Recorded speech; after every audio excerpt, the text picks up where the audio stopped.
Okay, welcome to Linear Functions Flip Lesson number 2.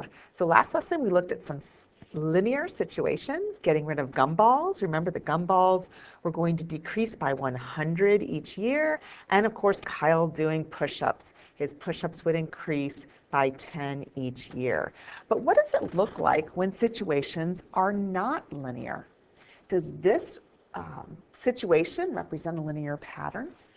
Kylan is a shrewd investor. She started out with $100 and tripled her money every month. Is this linear, and how can we tell? Well, we can always turn to tables to look at patterns. Tables are an easy way to study patterns. So if I made a table, and my input would be the months involved, and my output would be the dollars, or you could just put X and Y and keep it easy. Let's see, she started out with $100. That means that in the beginning, before we started counting any months, she had $100. And after the first month, what happened? She tripled her money every month. So that means at the end of the first month, she tripled. So 100 times 3 is 300. At the end of the second month, she tripled that 300. 300 times 3 is 900. And at the end of the third month, she tripled that 900, which is 2,700. We notice by looking at our money column, or our Y column, that we are increasing, but are we increasing at the same rate? Do we have a constant rate of change? So let's do the hoops and see. 2,700 minus 900, that's 1,800. And 900 minus 300 is 600. And we can already tell, right? No, we are not increasing by a constant rate of change. So let's look at a second situation. How about Cameron? He started out with $100 and he invested it in an account that increases his money by 5% each month. Let's see if this one represents a linear situation. So I'm going to go ahead and make a table. I'll put the same thing. Months is the independent variable and dollars are the dependent variable. It says Cameron started out with $100. That means before any months went by, in the beginning, he had $100. And each month, his money increases by 5%. So I wonder how much he's going to have at the end of one month. Well, we can take, I'll write this in a different color, we take that $100 and increase it, so increase means add, by 5%. So I'd pick up my calculator, I'd put 100 in times 0.05, and that would give me $5, right? That's the increase, that's a 5% increase, which would mean at the end of one month, Cameron had $105. So how about at the end of the second month? Well, to calculate what he would have, we'd have to take the amount he had at the end of the first month, and we would have to add to that a 5% increase. So we'd pick up our calculator, and we would put 105 times 0.05, and when we hit enter, we'd get $5.25. When we add 105 to $5.25, that gives us 110.25. And on that third month, to figure out how much he'd have at the end of the third month, we would take what he had at the end of the second month and add 5% additional amount. So we'd take the 110.25 in our calculator, we'd multiply it by 0.05, we'd hit enter, and we'd get $5.51. And when we add that to what he originally had, it's 115.76. So there are two ways to tell whether this is linear. One, you can just look at it and go, huh, interesting that although this column is definitely increasing, you can tell that the first time it increased by $5, the second time it increased by $5.25, the third time it increased by $5.51. Is it increasing by the same amount? Like, think about Kyle doing his push-ups. You know, every month, or was it every year? I can't remember. His push-ups increased by 10. Hopefully it was every year. increased by 10. Every year it was a constant rate of change. Here, there's not a constant change. So that was the first way to do it. The second way is to actually just do the hoops. Subtract this number from this number, this number from this number, this number from this number. Well, you're going to end up getting the same numbers that I circled.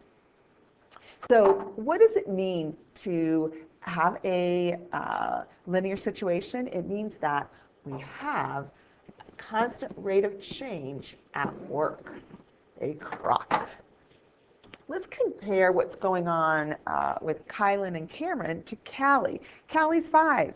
She has $12 saved up in her piggy bank. She earns $5 every month from doing chores, and she puts her allowance in the piggy bank every month. So once again, let's make a table, and let's see what's going on. We've got months. We've got dollars. In the beginning, she has $12. So before any time passed, she started out with $12. And at the end of the first month, it says she earns $5 every month, and she puts her allowance in the piggy bank. So if she earned $5 and puts it in the piggy bank, 12 plus 5 is 17. At the end of the second month, 17 plus 5 is 22. The third month, 22 plus 5 is 27. We can just see that the money column, the Y column, is increasing, and it's increasing by a constant rate, right? It's going up by 5 each time. So this is linear because it has a constant rate of change. So what is essential for a situation to be considered linear? I kind of gave it away, didn't I? We've got to notice that the situation has a constant rate of change. So what kind of situations do not have a constant rate of change? Well, with Kylan, we saw that she had a multiplier at work, right? That meant that her money was being multiplied by 3. It was being tripled every month. When a multiplier is at work, it's not a constant rate of change. We noticed with Cameron, he had a percent at work. And whenever a percent is involved, it's not a constant rate of change. And we'll do more work with percent problems in class. And sometimes there are situations where you'll notice money or whatever we're looking at both increases and decreases in the same situation. So that's not linear either because that's not a constant rate of change. So let's look at a sample context problem. Looking at the pure strength class pricing below, does the number of classes and its price represent a linear relationship? If you say no, please explain why. If you say yes, what would the cost for 3 classes be? So let's look at the pure strength class. I see a table. I just want to do hoops. So let's see. We're going to say 115 minus 75. That gives us 40. 75 minus 30. That gives us 45. And if we were just to do hoops on the right side, we'd say, well, 40 doesn't equal 45. Therefore, there's not a constant rate of change. It's not linear. But we have to be careful. We always have to look at the column on the left and see if it's increasing by 1 each time. And it's not here, right? We're going from 2 classes to 5 classes to 7 classes, which means we have to do the hoops on the left side. 7 minus 5 is 2. 5 minus 2 is 3. And then we have to remember what rate of change is. Rate of change is always the change in y over the change in x. So we'll have 40 over 2. If we put that in our calculator, we get that it's 20. And then this change in y over this change in x is 45 over 3. If we put that in our calculator or do it in our head, we get 15.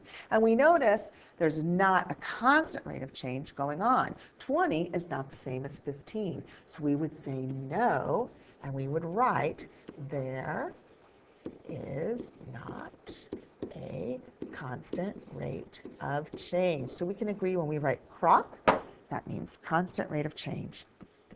So let's look at it again with different pricing. So we're looking at the same table. They're asking us the same question.